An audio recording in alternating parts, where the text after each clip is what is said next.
वहां पे लाके एंड किया। मैं सैल्यूट करता हूँ Ashok sir, you are genius, you are super genius, super genius. Thank you sir, thank you sir, thank you sir, thank you. देखिए जिंदगी में कहते हैं ना कि ये जो चीजें जो बता रहे हैं ना अशोक सर, ये सब चीजों को मैं 20 साल पहले फील कर लिया था, यस सर। महसूस कर लिया था। और मैं बार बार कहता हूँ, कई बार मैंने बोला है कि मुझे इतना नहीं समझाया गया। मुझे मुझे ऐसा किसी ने नहीं समझाया, किसी ने नहीं बताया। पहली बार में मैं फील कर लिया था, मुझे पता चल गया था कि आरसीएम में बहुत बड़ी सुरक्षा है। इतनी बड़ी सुरक्षा है कि शायद इतनी बड़ी सुरक्षा भारत के प्रधानमंत्री को नहीं है, भारत के बिहार के मुख्यमंत्री को नहीं है, उत्तर प्रदेश के मुख्यमंत्री को नहीं है। हर 5 साल बाद उनको मैदान में उतरना पड़ता है। हर 5 साल बाद संघर्ष करना पड़ता है। किसी विधायक, किसी एमएलए, किसी एमपी के पास नहीं है, किसी डीएम के पास नहीं है, किसी एसपी के पास नहीं है। इतनी बड़ी सुरक्षा सिर्फ और सिर्फ आरसीएम में है, कहाँ है? आरसीएम में है। यस, सिर्फ आरसीएम ईस्ट में एंड है, west, RCM is the best. सिर्फ आरसीएम में है। और ये बात मेरे को कब पता चल गई थी? 2005 में, 20 साल पहले पहली बार में मुझे पता चल गया था।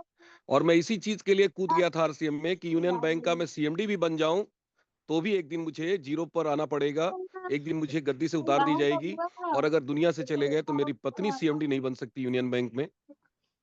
लेकिन अगर आरसीएम में अगर एक रॉयल्टी अचीवर भी बन जाते हैं, टेक्निकल भी बन जाते हैं, तो उनकी पत्नी टेक्निकल से शुरुआत करती है, उनका बेटा टेक्निकल से शुरुआत करता है। उनके जीवन में अंधकार नहीं आएगा, उनके बच्चे रोड पे नहीं आएंगे। आज अरविंद साकी जी एक बहुत बड़ा उदाहरण है।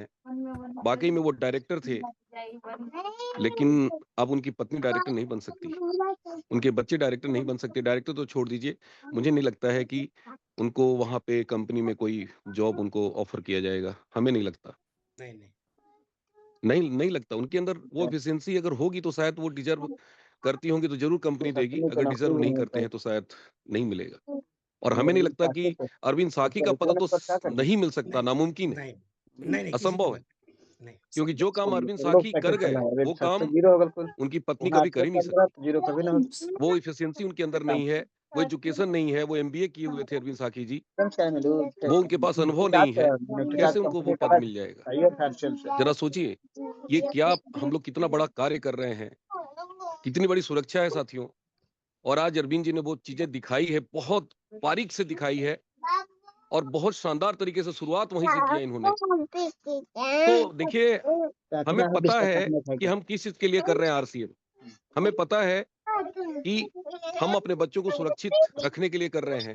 लेकिन अगर हमारा कार्यकलाप, हमारी क्रिया, हमारी कार्य क्षमता अगर ग्रो नहीं कर रहा है, हम एक्शन ज्यादा नहीं कर रहे हैं, हम मेहनत नहीं कर रहे हैं, हार्डवर्क नहीं कर रहे हैं, तो कहीं ना कहीं हम अपने बच्चों के साथ दगाबाजी कर रहे हैं। कहीं ना कहीं अपनी फैमिली मेंबर को कहीं ना कहीं अंधकार में रख रहे हैं, कहीं ना कहीं उनके साथ हम खिलवाड़ कर रहे हैं। तो मैं आप सभी लोगों से आह्वान करता हूं, आग्रह करता हूं कि जितना बिजनेस आपने 3 दिन में क्लोज किया है ना, आज करिए, तब मजा आएगा कि अशोक बाबिस्टाले जी ने जो आज एजुकेशन दिया है, जो ज्ञान दिया है, वाकई में आज हमने उसको इम्प्लीमेंट किया है। कोशिश करिए, प्रयास करिए, हर दिन डबल करने का प्रयास करिए। सोचने में पैसा लगता है, मैं सोचता रहता हूँ, सोचने में कभी पैसा नहीं लगता। और जिंदगी में हमेशा बड़ा सोचिए, वो करने के बारे में सोचिए जो दुनिया कहती है नामुमकिन है, दुनिया कहती है संभव है, लोग कहते हैं नहीं हो पाएगा, लेकिन हमें करके दिखाना है। 7 तारीख को बहुत बड़ा प्रोग्राम हो रहा है नागपुर में। परम आदरणीय सुजीत कुमार सिंह जी आ रहे हैं। उनके प्रोग्राम में जो भी साथी बड़े अचीवमेंट लेके जाएंगे, उनका भी सेलिब्रेशन होगा। और 7 तारीख को पटना में, सॉरी, वाराणसी में एक बहुत बड़ा प्रोग्राम हो रहा है, बहुत बड़ा प्रोग्राम हो रहा है, बहुत बड़ा प्रोग्राम हो रहा है। परम आदरणीय बीसी छाबड़ा जी आ रहे हैं।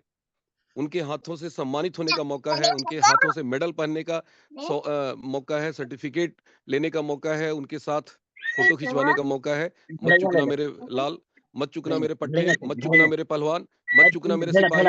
एकदम एक एक व्यक्ति को चढ़ा देना स्टेज पर, एक एक व्यक्ति को स्टेज पर ला देना। और जो साथी रॉयल्टी किए हैं, जो साथी 1 लाख परचेज वॉल्यूम करके भी आ रहे हैं, कुछ साथी हैं हमारे बीच में, उनको भी हम वहां पे एक जबरदस्त ट्रॉफी के साथ उनका सेलिब्रेशन होगा। हम भी रहेंगे, वर्मा साहब भी रहेंगे, हमारे सारे सीनियर साथी रहेंगे, सारे पर्ल, स्टार पर्ल, एमराल्ड साथी रहेंगे। तो एक बहुत बड़ा मौका है, एक बहुत बड़ा मौका है। और ऐसे मौकों को चूकना नहीं चाहिए, ऐसे मौकों में जान लगा देना चाहिए, पूरी ताकत लगा देनी चाहिए, दम लगा देना चाहिए। एक एक व्यक्ति को वहां पे स्टेज पे लाइए, छोड़िए मत किसी को। एक भी बच्चा छूटा, सुरक्षा चक्र टूटा।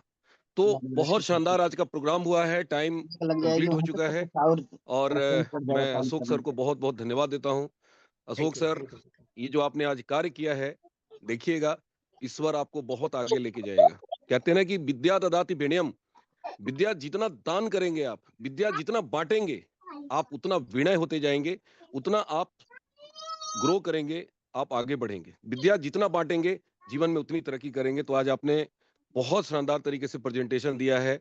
ऐसा लग रहा था कि कोई सफायर, कोई डायमंड का प्रेजेंटेशन हो रहा हो। तो मैं बहुत-बहुत आपका धन्यवाद, आभार प्रकट करता हूँ और आज का ये सेशन हम लोग एंड करते हैं नारे के साथ।